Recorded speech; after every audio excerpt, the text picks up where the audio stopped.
veulent beaucoup d'États. Donc c'est-à-dire le conseil général, conseil régional, jeunesse et sport. Après il y a, dès que tu es à haut niveau, tu as le ministère jeunesse et sport quand tu rentres dans les villes sportives de haut niveau. Après tu as le comité olympique et les sportifs. Et ça c'est vraiment pour les sportifs de haut niveau. Sinon après.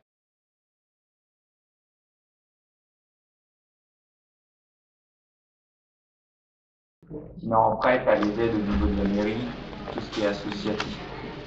Donc ça va être plus des services, c'est-à-dire ils vont proposer du sport aux enfants handicapés ou aux personnes handicapées en disant voilà, tous les mercredis, tous les vendredis, on fait des horaires aménagés pour les personnes handicapées.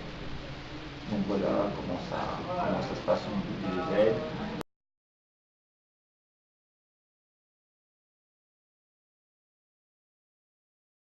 Au niveau des financements et d'aménagements, c'est-à-dire ça c'est surtout au niveau des mairies. Donc ça a mis un aménagement au niveau des gymnases pour que dans le gymnase on puisse aller en fauteuil roulant, monter, accéder, tout ça. Donc après c'est tout ce qui est financement et aide au niveau argent et après au niveau d'aménagement des locaux parce que bah, il y a de temps en temps donc là c'est différent.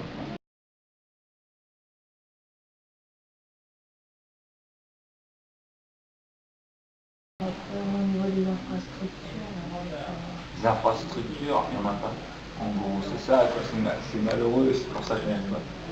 Quand tu vois que là, tout ça vélo, c'est ego dans le sport, ego dans la vie, bah, c'était une première en France, il n'y a personne qui avait l'idée de réunir personne handicapée, de niveau à courir ensemble.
En 2016, quoi, c'est un peu bizarre, quoi.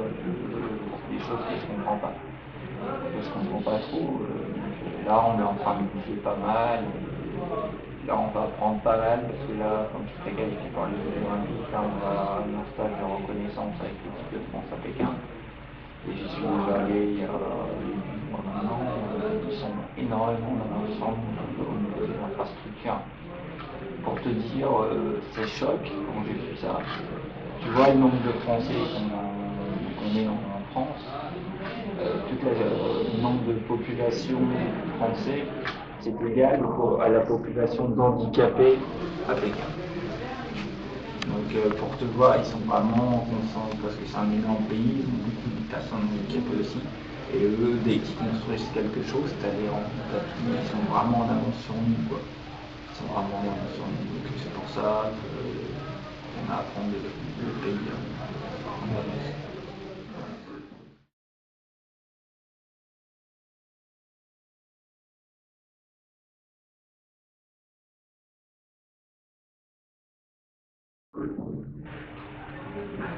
après c'est la reconnaissance des autres, leur regard.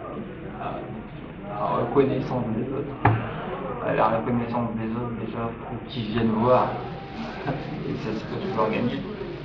Donc, c'est par rapport à justement des. C'est-à-dire, il y a des problèmes au niveau de la communication. C'est-à-dire quand on voit les manches de Coupe de France ou même les manches de Coupe du Monde, au niveau des affichages, c'est compétition handisport ou compétition d'handicapés, et ça me choque. Parce qu'on ne sait même pas de quoi ça parle, on ne sait même pas si c'est une course de vélo, de cheval, de rigole, de total. Voilà, tu sais pas de quoi ça parle, quoi. C'est trop basé sur le handicap. Là, on est en train, comme il y a eu un accord avec l'Union Cyclisme Internationale aussi, on est en train justement de faire évoluer ça, quoi. On est des sportifs avant tout, et donc il y a beaucoup de communication à voir là-dessus, et au niveau pour qu'il y ait de la reconnaissance, pour qu'il y ait de la communication. Donc là, on est en train de développer pas mal, c'est pour ça que j'ai créé ça, c'est pour ça qu'il y en a d'autres qui sont en train de se bouger aussi.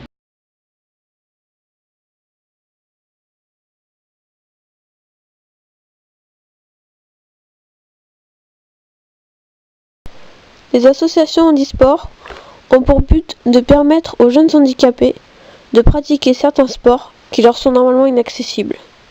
Malheureusement, celles-ci manquent de moyens. Et c'est pour cela qu'il leur faut des subventions et surtout des dons. On compte aujourd'hui près de 550 clubs, ce qui est encore très faible. Les associations, comme l'association Fauteuil Volant, ont pour but de rassembler des personnes valides et des personnes handicapées. Elles veulent aussi mettre en place des campagnes de sensibilisation sur le handicap. Elles créent et participent à des activités destinées aux personnes handicapées, comme la journée Tous à vélo, tous égaux. L'association Fauteuil Volant a choisi comme parrain Vincent Hurtel, l'un des meilleurs espoirs du cyclisme handisport français, courant encore en FCC sur de nombreuses épreuves nationales. Victime d'un accident à 20 ans et souffrant aujourd'hui d'une jambe paralysée, il continue la course cyclisme de haut niveau et veut, avec cette association, montrer qu'il est toujours possible, même lorsqu'on est atteint d'un handicap, d'aller au bout de ses envies.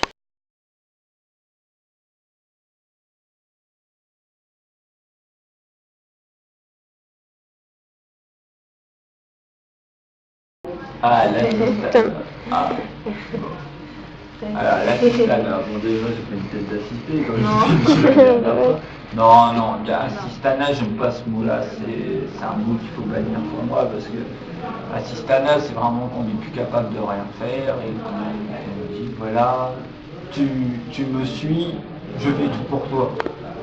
Et c'est pas en laissant et en réagissant comme ça avec une personne handicapée qui va s'en sentir bien. Tu vas tout faire à sa place.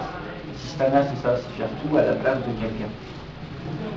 Et c'est pas la bonne solution parce que la personne déjà, elle n'est pas comme avant parce qu'elle a un handicap et en plus elle ne peut plus rien faire comme avant et qu'on fait tout à sa place. La personne elle dit en fait j'ai un handicap et on veut plus que je fasse quelque chose. Moi je suis plus bon à rien en fin de compte. Comment veux-tu vivre dans de bonnes conditions en disant il y a quelqu'un qui fait tout à ma place, moi je fais quoi? Il faut que la personne se sente utile. Et quand il y a trop d'assistana ou d'assistana, c'est trop, c'est trop. Moi je veux qu'on parle d'aide. Bien sûr, une personne en fauteuil où il y a des marches, il y en a qui arrivent à les monter en fauteuil quand même, il y en a qui ont besoin d'aide, qui ont besoin pour aller chercher un pack d'eau, ok. Et c'est des aides, c'est comme une personne âgée. On va pas c'est de mon point de vue. Les personnes âgées, une fois qu'elles sont assistées et tout, que c'est quelqu'un qui va faire ses courses et tout, la personne elle reste chez elle, puis elle est souvent, elle se dégrade parce qu'elle se sent plus utile, elle n'a plus le moral, elle tombe en dépression. Une personne handicapée, c'est la même chose. Il faut un but dans la vie. Si tu n'as plus de but dans la vie, tu fais rien, quoi. Donc voilà. Bannir ce mot assistana.